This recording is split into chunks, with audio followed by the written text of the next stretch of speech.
Hello and welcome. My name is Dayhelov, and today I'm just going to talk to you about the Ogdoadic archetype as a whole. Obviously, it's one I'm very passionate about and love as I started this channel and use it mostly to present my lists and my replays for the deck and what it can do.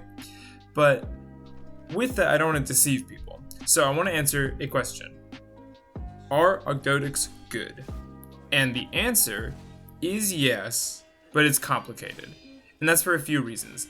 The first is, there are a few tiers of quality in Yu-Gi-Oh, right? You have your meta, your tiers, your 0, 1, 2, 3.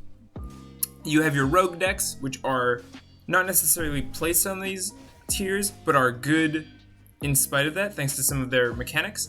And then there are casual decks, or bad decks. And so Ogdoadic sits in a really interesting place. Upon first reading their effects, you look at Alert, you look at Curse, you see that they give your opponents resources, you see they have weird stats and don't actually do that much when you look at them in a vacuum. It looks like a casual deck. They look like pack filler, and they're from a deck builder set, which are kind of hit or miss. When you delve deeper into the archetype, and you really read their cards, read them all, and then read them together, not in a vacuum, but you realize Curse and Naya synergize. You realize Nunu and Naya pitch the whole archetype, basically. You realize that Zoha and Flogi allow you to fix your hand when you have these big fat level 8s stuck in your hand, but you want them in the graveyard. You really start to see things come together, and you see there was a vision with this deck. It just wasn't destined to be tier 0. So, to circle back, is the archetype good? Again, yes. But it probably falls within Rogue, since it isn't strong enough to fit in the meta, because obviously, nobody's playing it at tournaments. So I just want to go over a few of the pros and cons for what make this deck fun and good, because those two matter to me. That's why weirdos like me bother spending so much time tinkering with decks that most people write off on the release. The first reason is just I love reptiles. They are really interesting and sweet, and I really am passionate about learning about them. So one, the art just hooks me. But that's surface level. Let's go into the actual pros of the archetype. So the first is it is unique. There just aren't a lot of people playing it. And that can be really cool. It gives it a very my deck feel, but it also leads to some problems. The most prominent being, it's just hard to find good lists, or rather, lists that you gel with. I've found a lot of people put out deck lists, and they aren't necessarily bad, big channels, good players, obviously, but the lists themselves don't feel like they were crafted with the love the archetype needs. They were put together by going, okay, I see how it works. You're supposed to put 3 of this, I'll throw in some of these. And it's really a weird deck. Like, because your graveyard is basically your hand forever, you only need one copy of Alert, of Curse, of the King or Queen if you choose to run them. But a lot of people seem to miss that. I see a lot of duplicates of Alert and Curse, and while you could to protect yourself from banishing, I think that is so niche, it is not worth sacrificing your consistency for. The next is it's a very flexible deck.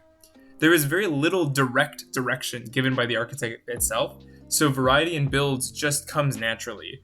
The extra deck itself is a toolbox, so when you are building it, you're not building it with this is my archetype's boss monster, you are building it with I can access level 8 synchros, level 12 synchros, rank 8 monsters, rank 4 monsters, link monsters, so what do I want this silver bullet toolkit to have in it?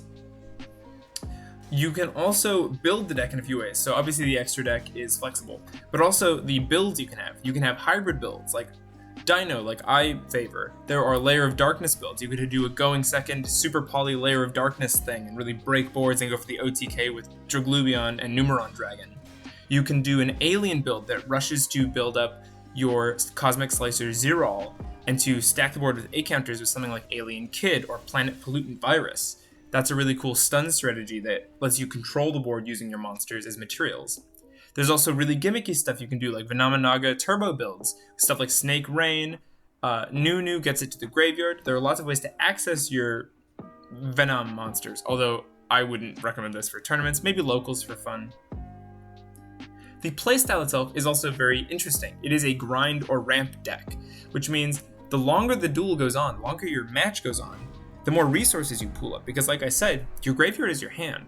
And so when you have your graveyard building up, now you've got a copy of Nunu, Naya, Zoha, Alert, Curse, King, maybe Ogdoadic.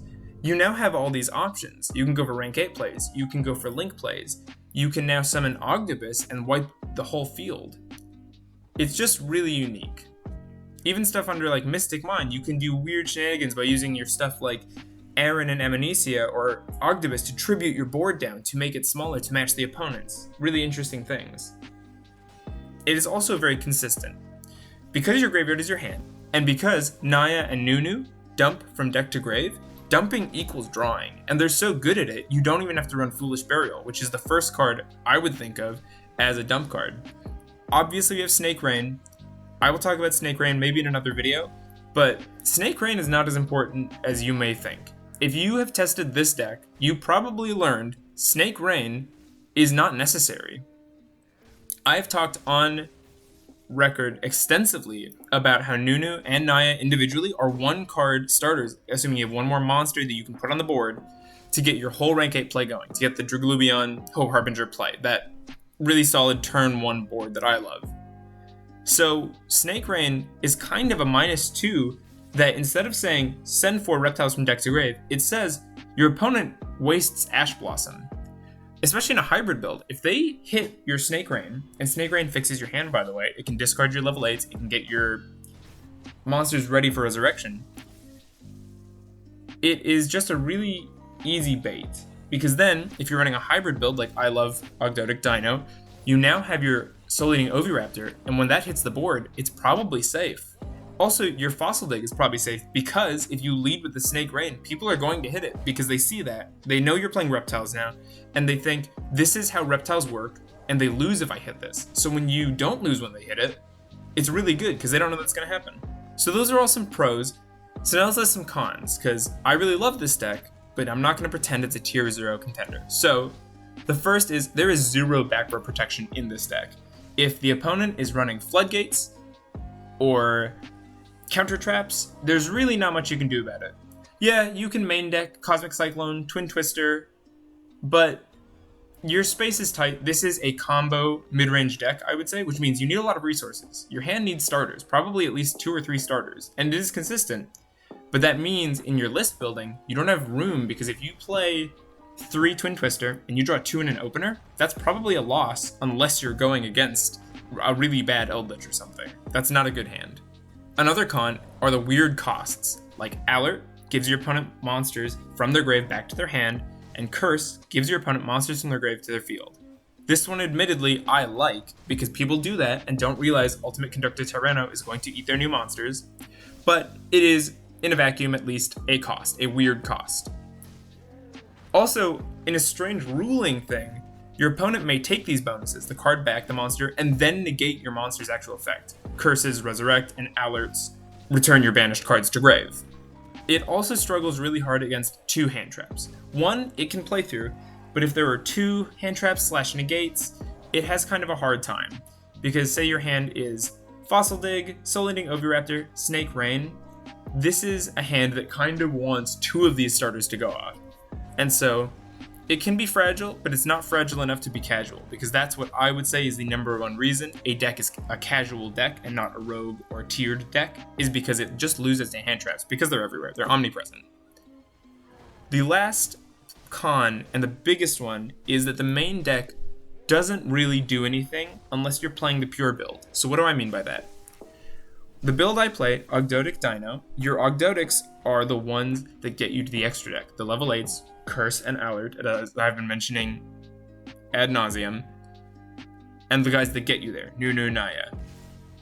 The monsters that actually do things, your Amnesia, your Aaron, your Ogdoadic, these monsters are powerful and interesting, but I find running even 1 copy of any of them or 2 of them is just brickier than I'd like, because this deck is a combo deck. You need a few starters, and if you draw 1 or 2 of these guys, you're basically playing with a 3 card starting hand, which is really bad. So you can play some really fun builds with them, and sometimes I wish I have Aaron for the hand rip, or Amnesia to send something on the opponent's field to the grave, or Ogdoadic especially to just wipe the board.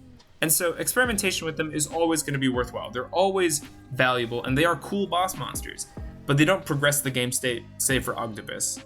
So it's just about knowing what you want your deck to do. If you want those interesting boss monsters, but sacrifice consistency, then build around that, and that's a really good pick.